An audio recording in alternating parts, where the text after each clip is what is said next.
Hello everybody and welcome back to another playthrough. I know I have been gone for a long ass time, but I'm back. That's that's just how I do things. I will be gone for a while and then come back unless the things are in my schedule and then I can't do that. I force myself to be on time. But anyways, we're gonna do the sleepover. I love this one. I love this one. Okay. Alright, kids, we're done with dinner. Come to the table. Your stomach grumbled right on time, as if it had heard your mom's words. You halted your game and looked over. Mom was almost done setting the table. She was walking around the mahogany wood. What? In the process of putting down cutlery.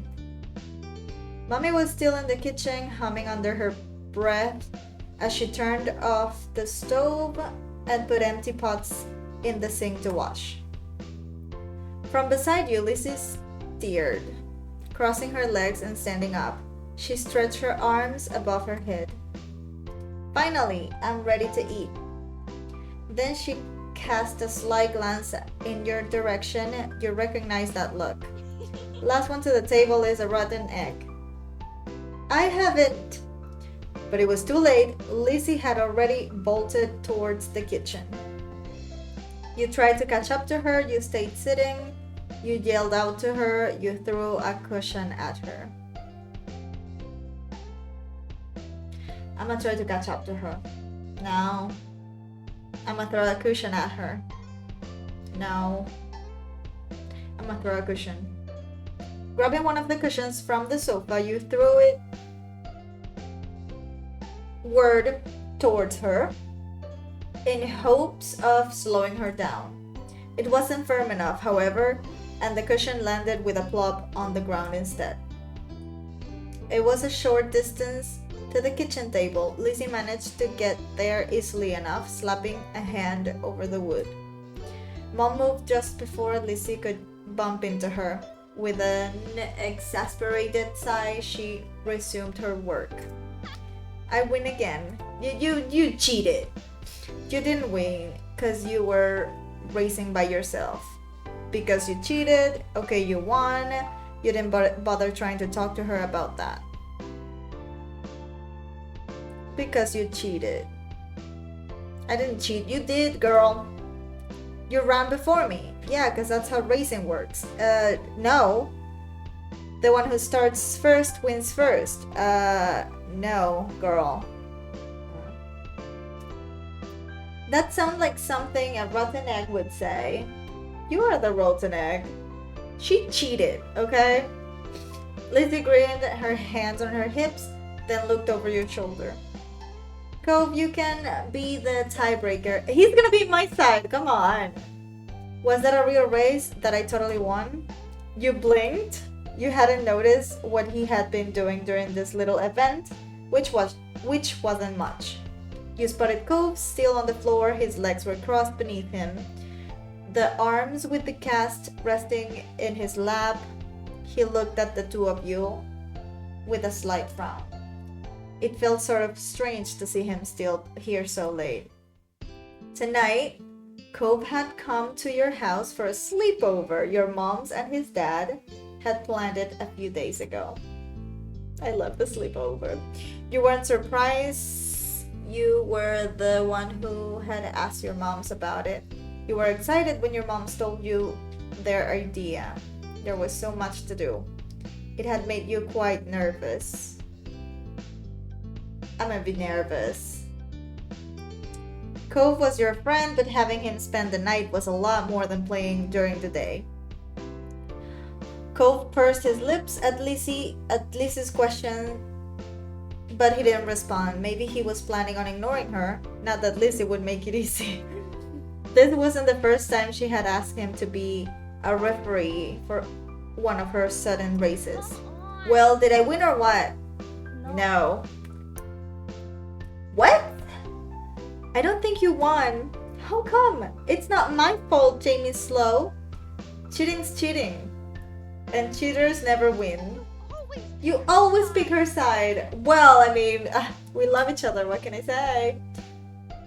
Cove snuck a shy peek at you before answering her. I pick her and she picks me. You're a couple of rotten eggs then. That's enough. Nobody here is a loser or a rotten egg. You're each farm fresh. Which is the sentence I never thought I'd say, like, right? Now listen to mom and come sit at the table for dinner, all three of you. You and Lizzie obeyed, sitting across from each other at the edge of the table. Lizzie blew a raspberry at you when mom turned her back. Girl, I'ma beat your ass. Your parents brought the last of the food. Then they took seats further down the table instead of sitting right next to you and Lizzie. Only Cove was left out. He had stood up from his spot on the floor, but he hadn't made a move towards the kitchen. Cove, you can sit too. Slowly, he eyed the first seats that were left. 4. Did I just say fur? Oops. That were left. Thanks to the new seating arrangement your parents chose, one free chair was beside you, another next to Lizzie, and the last 2 were on the other side of where your moms were sitting.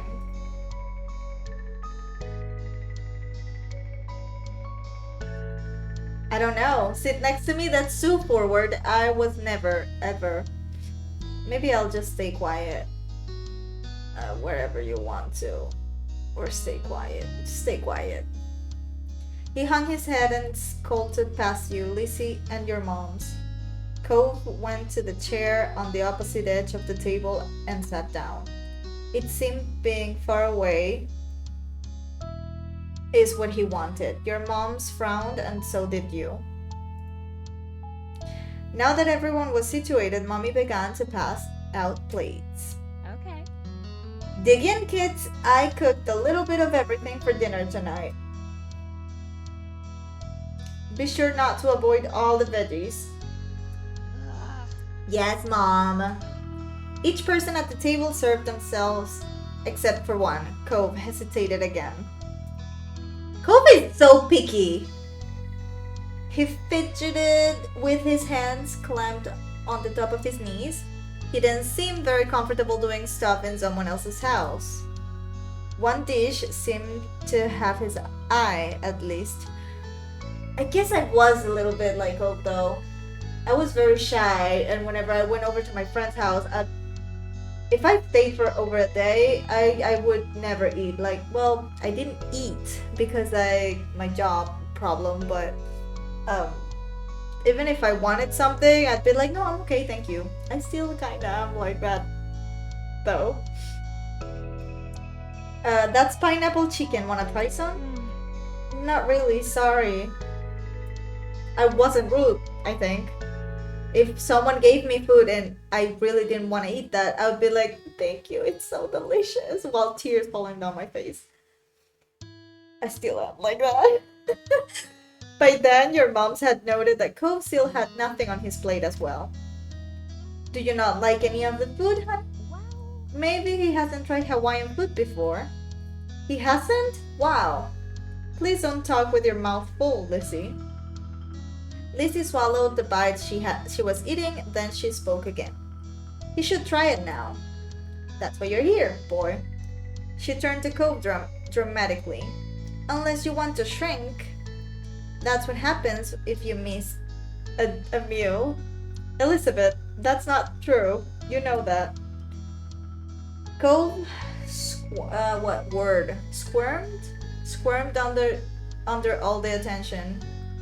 He fidgeted with a fork between his fingers. I've had some things, just not any of this.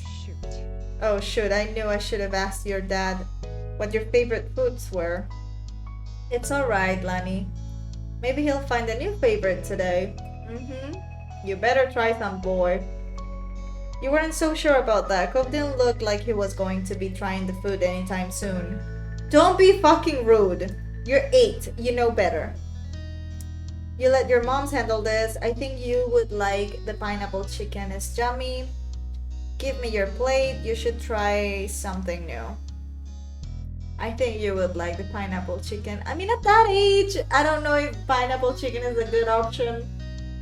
But I don't know. I'm gonna go for that.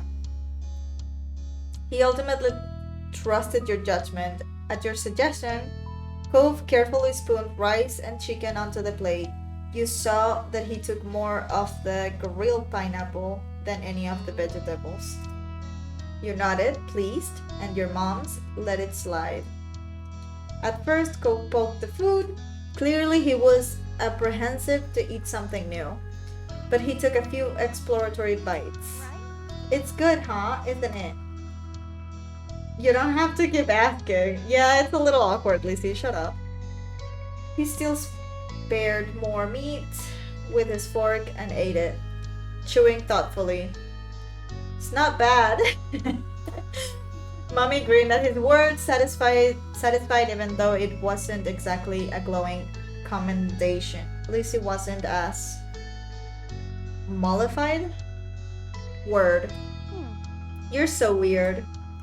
Don't be mean to your friend. We're not friends. Okay.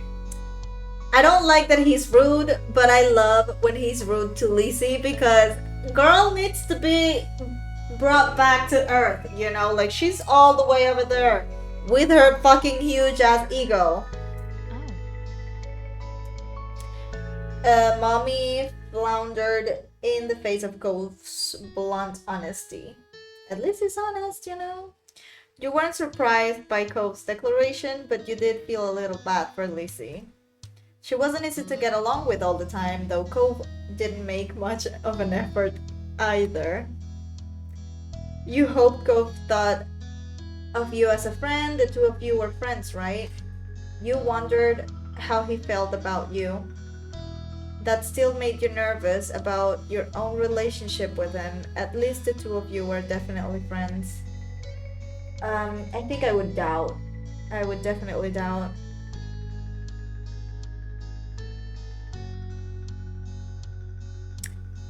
That made me nervous about my relationship with him. Maybe he didn't like you as much as you thought he did. You had never asked before. When you gave Cove a look, he returned a small smile. And that made you feel a little better, even though you were still unsure. I'm tired of y'all. Your mommy looked at Mom and only got a shrug. No. Elizabeth, don't call someone weird. There's no such thing as weird. As a weird person or a non-weird person, there is just different perspectives.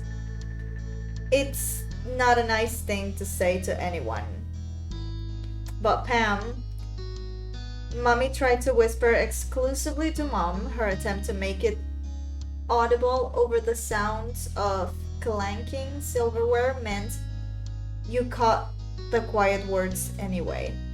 They're not friends, he said so. As parents, we can only try and sometimes we fail. Not all kids will be thick as thieves. That's a saying I don't know. Now, less talking and more eating, kids. You need to clean up and start winding down for bed soon. But Mom! No buts. We've talked about this. Your bedtime will be moved back in a few years. For now, you don't get to stay up late. Lizzie sulked, muttering under her breath about how it wasn't right. You laughed at Mom's phrasing, you groaned about it as well, you stayed quiet and finished your meal. I'm gonna stay quiet and finish my meal. It was good for you and you were pretty content just to keep eating. It was good food, it said. You know I'm not right when I read. I don't read right. I don't... Words.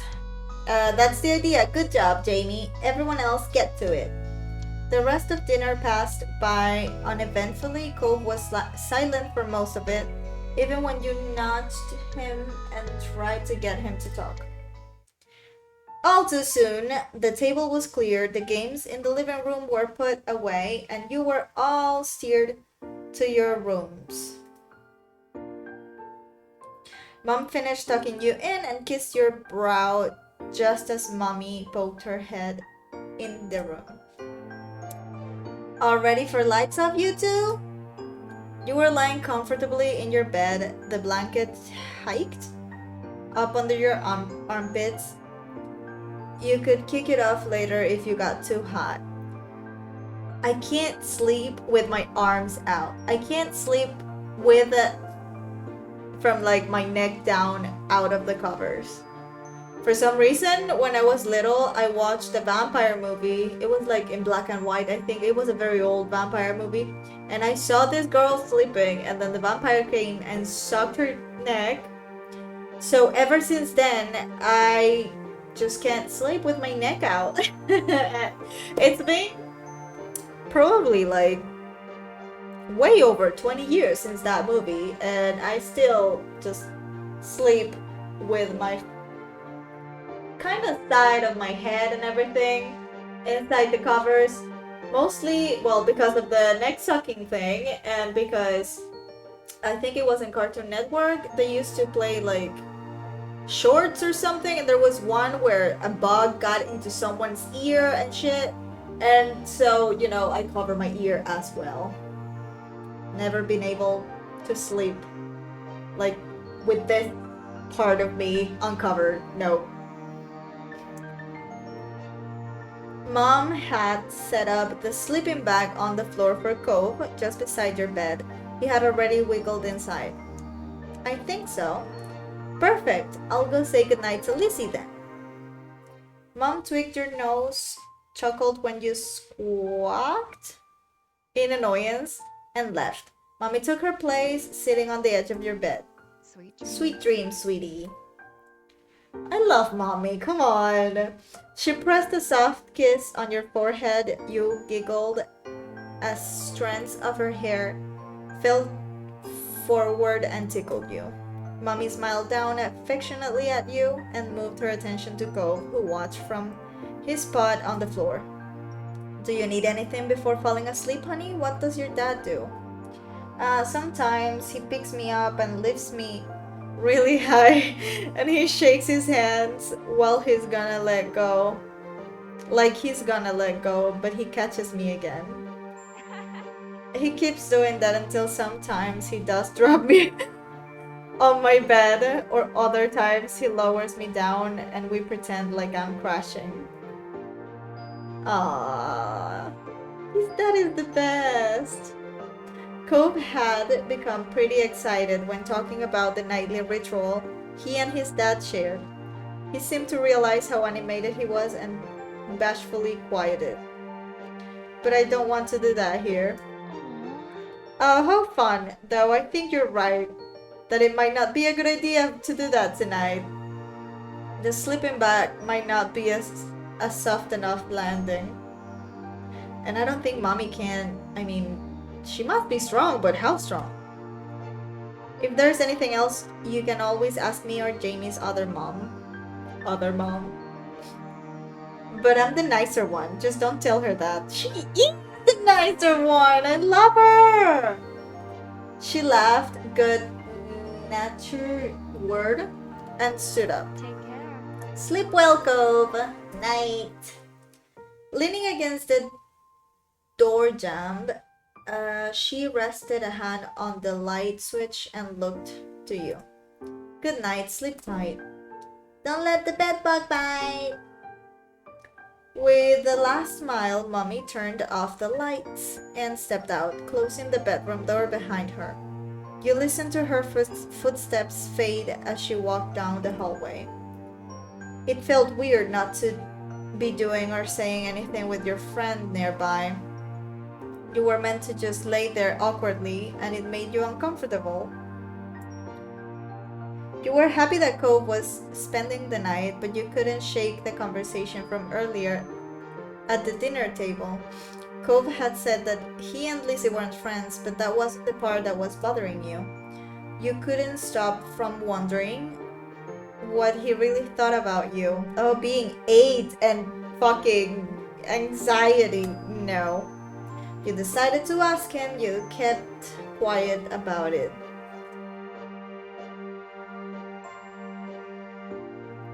I would have kept quiet. But I want to ask him, but no, I'm gonna stay quiet.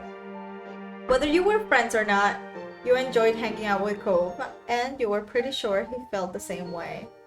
But does he though? I mean, we know he does, but does he though?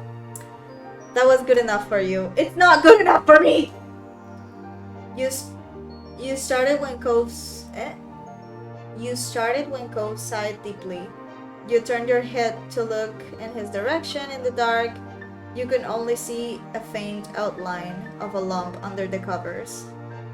Now I want to ask him. I want to go back and ask him. I don't like doing that, but I'm gonna ask him. Are we friends? Cove didn't speak for a few moments, and you wondered if you startled him with the question. The longer the silence stretched, the more uneasy you felt about his impending answer. Do you think we're friends?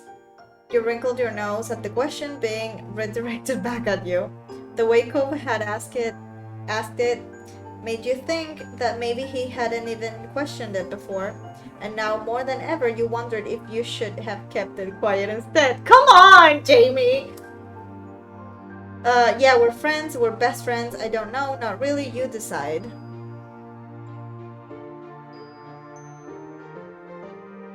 You decide. Cove whined a little, he didn't want to be the one to say something first.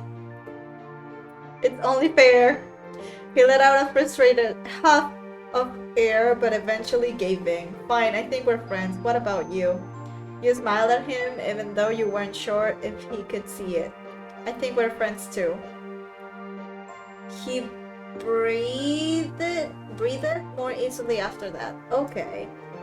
It made you feel nice to know the two of you were officially friends. You started when Cove sighed deeply. You turned your head to look in his direction in the dark. You could only see a faint outline of a lump under the covers. Cove? What's wrong? What was that? Could you be less loud? Could you be quieter? Stop that. No. What's wrong? I can't sleep. Of course, you're in the fucking floor. Why not? He shifted, or at least you thought he did. You couldn't see anything since your eyes were still adjusting to the dark. But you heard his sleeping bag rustle. I want to be in my bed. Oh. Cove sat up. Your eyes had gotten used to the low light level, so you could see him better. He got out of the sleeping bag, wobbled towards your side table, and pulled open the top drawer. What is it? I'm getting my glasses. You sat up too, watching as he reached inside. He paused for a second, then pulled his hand out. Instead of his glasses, though, he was holding a book.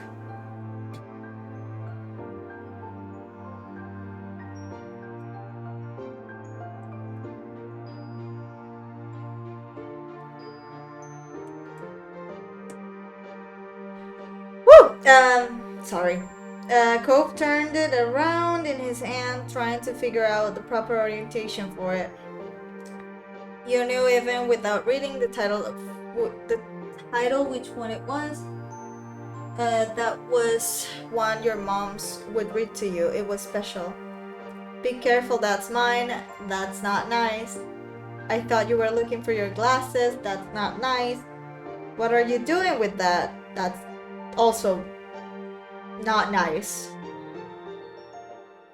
But I guess I thought you were looking for your glasses is better. I was, and I felt this. It looks cool. The compliment he offered your special book had you grinning, your confusion forgotten. It is really cool. Oh yeah? What's it about? It's a story about a squire who wants to become a knight, and there's magic. Does it have mermaids? No, but it could. I love the main characters because because the squire's really brave and funny. It has cool pictures, some of them even take up the whole page. Mommy reads it to me, she uses different voices in every character. Maybe not that because his mom is far away and he misses her, so not that. There's a dragon in it and crazy things happen.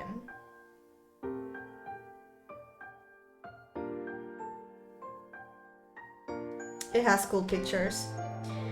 There's this one where the squire and the dragon meet. They're fighting, so the poses are awesome. And the dragon's breathing fire. You only realized afterward that you spoke more strongly than you had meant to. Your cheeks burned. This must have been how Cove felt earlier. Thankfully, Cove didn't seem annoyed. In fact, if you didn't know any better, he liked the explanation. Cove looked excited by your words. He flipped the book over and focused at the backside summary. He must be pretty interested in it. You were reminded of the hours you'd spent hearing the tales, no matter how many times you read it, or had it read to you, you were still entertained by the story and pictures inside. You glanced out the window, the moon was high in the sky. It was definitely the time when you were supposed to be asleep, you couldn't keep staying up. I want to read the book with Go. You climbed out of bed and padded over to your side table. You opened it and rummaged around, pushing aside stuffed toys and crayons. Cove called out to you in a confused whisper. What are you doing? Getting something we need. You let out a quiet cry of victory when you found what you were looking for. You jumped back onto the bed before any hidden boogeyman could catch you unaware. Cove continued to watch as you wiggled your way beneath the blankets.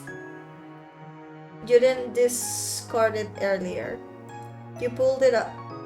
You pulled it up over your head. What? You have to come here. Bring the book too. Cove's so cute. After a minute, the bed dipped as Cove got on it. Then the blanket shifted. You fiddled with the flashlight in your grip, feeling for the switch. With a click, the small space flooded with the bright light. Cove sputtered, putting a hand up to shield himself from the beam. Move it somewhere else. Sorry. Look at him, he's so cute! You hurriedly tilted the flashlight so it was shining down at the floor of your blanket cave and away from Cove's face. Sensitive eyes. I read that. Why do I keep switching words? Now we can't read. And my moms won't know. I do this all the time. I never tried something like this before. Maybe never tried something like this before. But you couldn't sleep. And I don't want the sleepover to end, so I thought we should stay up together. Do you want to try? Cove nodded, pleased by his straightforward response. You placed the book between you and flipped it open to the first page. Meanwhile, he lay down on his belly and shuffled closer, picking up the flashlight to shine it on the pages. His face was illuminated with a warm glow. You mirrored his position, leaning in so you could see the book better. Your foreheads nearly brushed until you shuffled back a comfortable distance. You wanted the story to be narrated. You thought it was best to take turns reading the book silently. You flipped through the pages to show Cove cool pictures.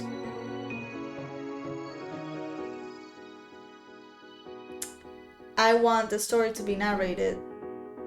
You loved it when mommy read it to you. Why not read it as loud as you dared? No, not loud, girl. We're gonna get caught.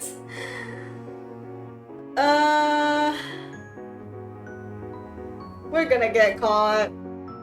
Though you felt a little embarrassed, your excitement over introducing another person to this special story won out.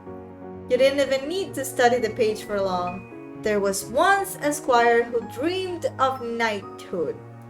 All they wanted was to do good.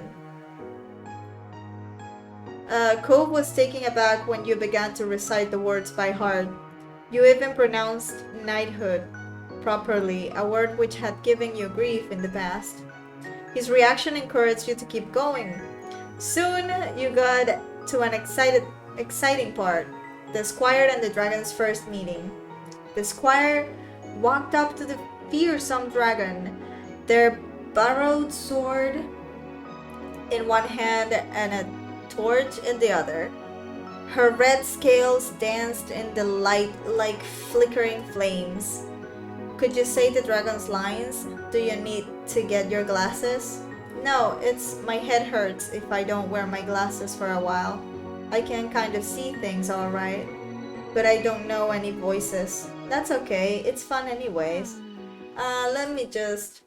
Cove read the page, his mouth moving silently with the words. Eventually he nodded to himself and spoke them out loud. Who goes there? Roared the dragon. Who dares enter my cave? It was your turn. You went into the squire's famous speech. The next time you looked up from the page, your gaze landed right on Cove. He is so cute!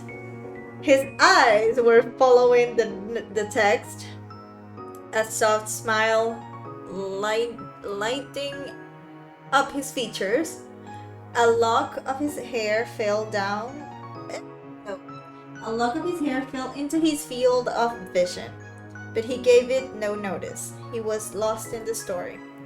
You started when Cove... Started? Started what? When they say that. Started what? Maybe stared?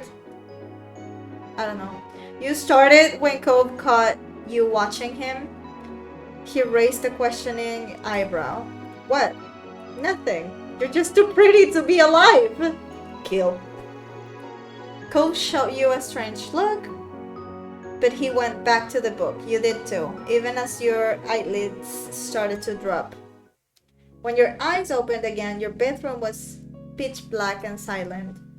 Your head was mushed in your pillow, your pajamas were sticking to you, and your mouth was dry.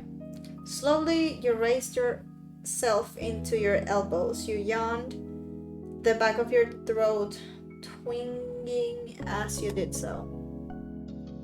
You rolled onto your side to sit up in bed, planning on getting water from the kitchen, when you saw a dark shape towering above you.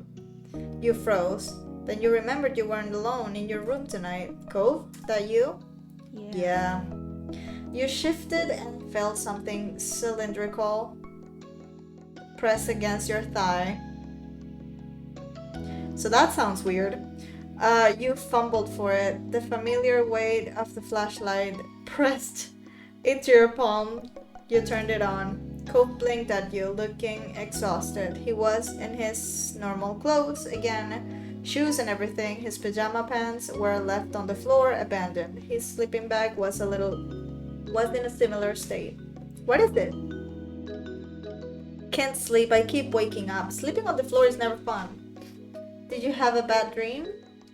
He shook his head from side to side. No, just can't sleep. It's weird here. I mean, thank you? You frowned. You'd helped your mom redecorate it only a few months back. I like my room. It's not that it's bad. I just always sleep in my bed, in my room. If you didn't want to come, then why didn't you say so? Like, fucking... You're 8. You know well enough.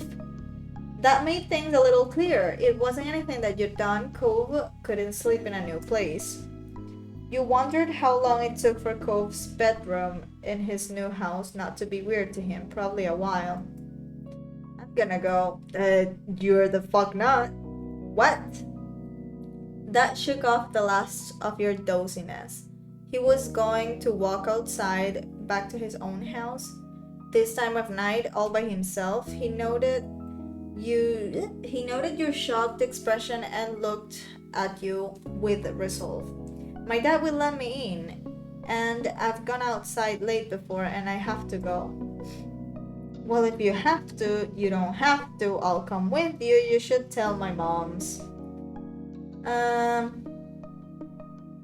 Maybe I'll come with you?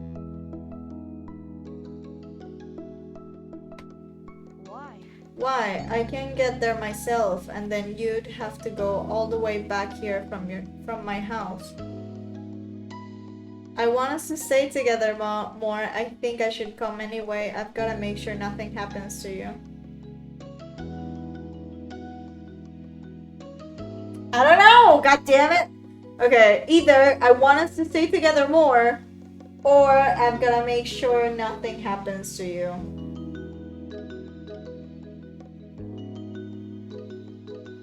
I want us to stay together more. Cove looked at you quietly as if contemplating something before nodding his head. Okay. With that, Cove casually crouched down to collect his pajama pants. You were relieved he didn't mind you coming. Are you getting the rest of your stuff too? Like your toothbrush? I don't know where my mom's put it all. No, just this.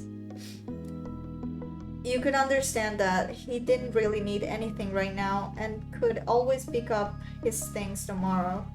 Cove visited your house during the day all the time. You grabbed the flashlight and waited by the door. Soon Cove joined you. The two of you crept out into the hallway as silently as you could. You sidestepped the loose floorboard at the end of the hall, alerting Cove to it as well. Oh, sides. Okay, I got it. Apart from that, you had no problems making it to the front door. Everybody was in their rooms, so the rest of the house was abandoned. It was brighter outside. Here, some of your other neighbors had lights coming through their windows. Still, you felt better with your flashlight turned on. You pointed it in the direction you were walking. There was no sound apart from the chirping of crickets and the crunch of some loose sand that got all the way up the street from the beach. After a while, it was almost soothing. You thought back to your unlocked front floor and hoped one of your moms didn't wake up. If they locked it or checked in on you, or both, you'd be in a lot of trouble. Surprisingly, it was Cove who broke the deep silence. This was my first sleepover. Right, I couldn't tell. Really, I've had sleepovers before. Sometimes I'll go to Grandma and Grandpa's house. Shiloh slept over a few times too, and other stuff. Cove remained quiet. The silence stretched between you, but it didn't feel awkward right now. You didn't feel the need to break it immediately. How was it? Or is it? It's not bad. Right, that's why you want to go so badly. I liked reading your book. You did? I kind of thought you weren't having fun. You didn't really say anything when we were eating. I didn't know what to say. Oh. No, you were the one who didn't know what to say. So you said nothing. You just lit the path ahead. The two of you kept walking side by side, your shadows stretching across the concrete. In almost no time at all, you arrived. Cove's house loomed above you. The windows dark. Mr. Holden must be sleeping, just like everyone else in your own family. Are you sure your dad's gonna open the door? Yeah, he wakes up real easily. As if to demonstrate, he rang the doorbell. A couple of minutes passed, and you wondered if Cove was wrong. Then the front door unlocked and cracked open. Out came his dad. Mr. Holden? Why are you doing shirtless? I mean, he's sleeping, but, you startled me a little bit. Mr. Holden, I was not expecting to see you shirtless. I didn't do this. The first time I played, I begged him to stay over and fall asleep. So, yeah, first time seeing Mr. Holden shirtless. Mr. Holden wasn't wearing all his clothes. His hair wasn't up in a ponytail like normal either. You felt a little bad to disturb him when he definitely had not been expecting anybody. He's so fucking handsome! His eyes had been narrowed into tire slits, yet they opened wide when he saw you and Cole. Kids, what in the world are you doing? Everything okay? I couldn't sleep. Cove said my room is weird. Mr. Holden blinked, his features still twisted in panic. Then he closed his eyes and let out a deep breath. Right, well, that is a shame. What's done is done. Come on inside, son. We can talk about what happened in the morning. Okay. Cove John while accepting the terms without complaint. Thank you for dropping him off, Jamie. I think you'll have to be a part of the conversation tomorrow, but we'll deal with what to do next time. Now, let me walk you back. It's not safe for you to be out this late by yourself. He moved to step past you, but you shook your head. I'll be fine, Mr. Holden. My house is right there, and I have a flashlight. Mr. Holden remained where he was, his brow furrowed, and placed a hand on Cove's shoulder blade. Then I'll stand right here. Cove and I will be your lookouts. We'll close our door once you've made it back inside. You nodded your head at the compromise. All moms are gonna be upset, right? Have a good night. Take care. Mr. Holden waved you off as you turned your eyes met Cove, still standing beside his dad, his lips turned up at the corners. He spoke in an almost whisper. Bye, Jamie. Thanks for coming. Flashlight clutched in your hand. You jogged back over to your home. You didn't feel better knowing Cove and his... you did feel better knowing Cove and his dad were watching to make sure nothing happened. Once you got to your front door, you glanced over to see the two waiting. You waved. That's a period. Waiting. Period. You waved faintly. You saw Cove wave back. You quietly closed the door behind you, smiling to yourself. Then you tiptoed into your room. The flashlight was returned to your drawer and its rightful place. Although Cove had to go back home in the end, you still considered the sleepover to be quite a success. It wasn't, but at the same time, it's good. If a kid is not comfortable in a sleepover, I think it's better to just allow them to go home or call their parents to pick them up. Because having to stay somewhere you don't want to be, it's not nice. You did hope that next time he'd be able to stay the whole night whenever next time came along. The next morning, you were woken by the sound of Mom's voice and a soft shake on your shoulder. Jamie, wake up, it's time to get up and at him.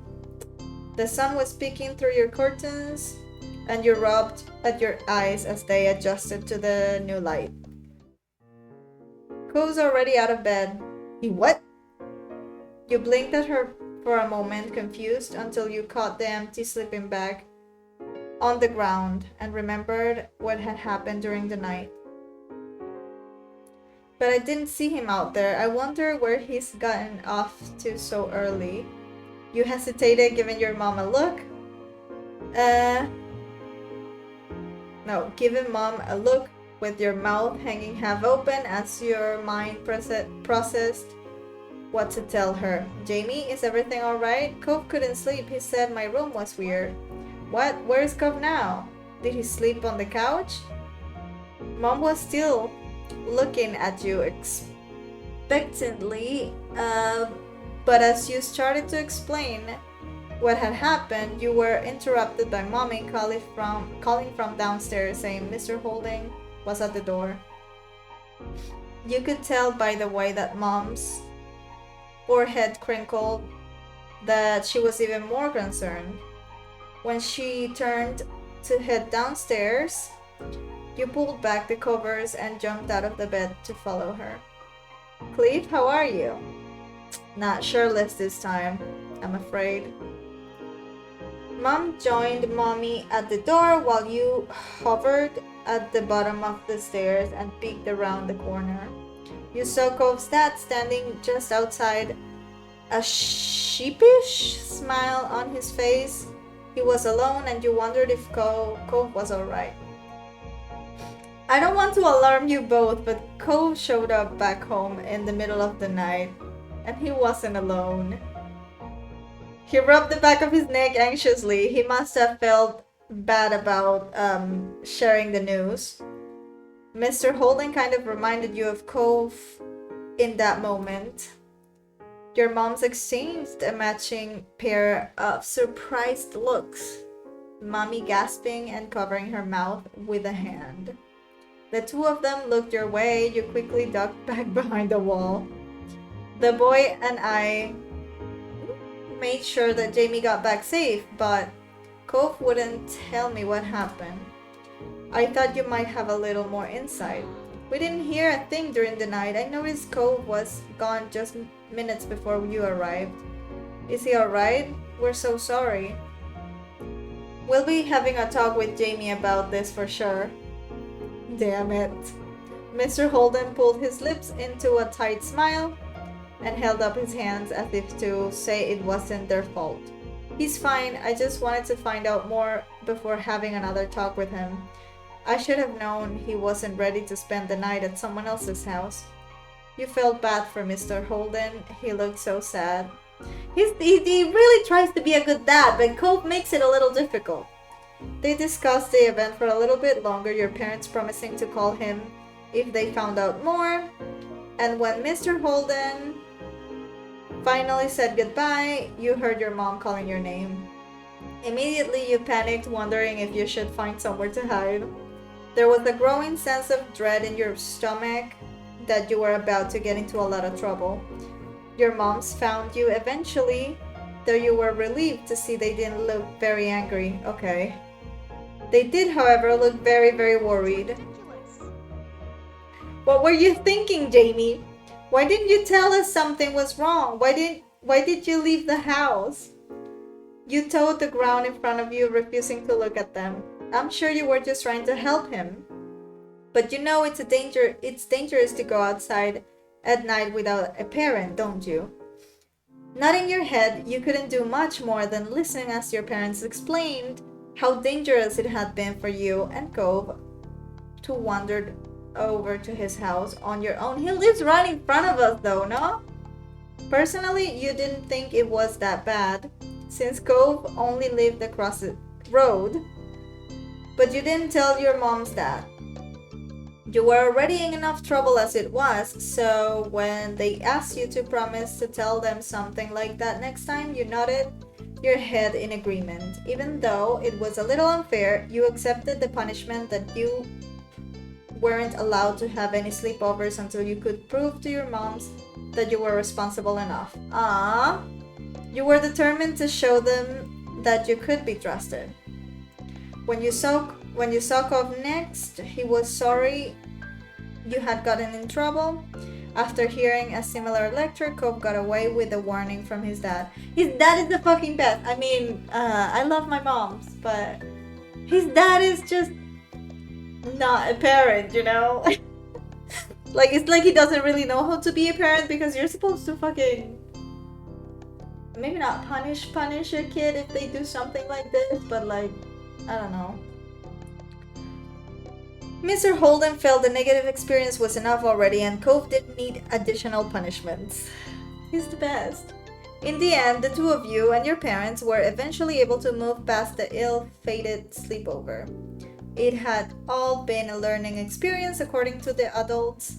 You could accept that there were definitely things you learned from it, and hopefully one day you and Cove would finally be able to have a successful sleepover. The older you get, the less, in my case because I'm a girl, the less your parents would let you have a fucking boy in your room. When I was 13, I think it was 12, 13, I was with my best friend from school. We didn't study together at that point because I was in high school when I got to high school when I was 11. So yeah, we stopped studying together when I was 11. So 12, 13, I don't remember. I was hanging out with him and we were like walking around my neighborhood, I guess. So it was very hot. Venezuela is very hot. You already know that if you watch my other videos. So I told him, let's go to my place and go to my room because I have an AC and I'm fucking dying. And also, Dragon Ball is about to be on TV. So we just went straight to my room and my mom called me and sat me down in the fucking living room and like laughed at me. You can't have a boy in your room. And I was like, it's not the first time he is in my room. But you were younger. I was like, okay. So they never allowed me to have a boy in my room after I turned 12, 13. Oh, that was it. Oops. All right. Thank you for playing with me. Almost an hour. Wow. And I'm about to have another water cut, so I better go do the dishes and take a shower. I am sorry, as always, for not reading like a normal person and also for disappearing from the playthroughs for so long. I'm gonna try not to. Obviously I will, because, you know, but I'm gonna try not to. See you in my next video. I am Peter Pan, I'll never be a man if you never wanna grow. Take my hand, I'll take you to Neverland. I am Peter Pan, I'll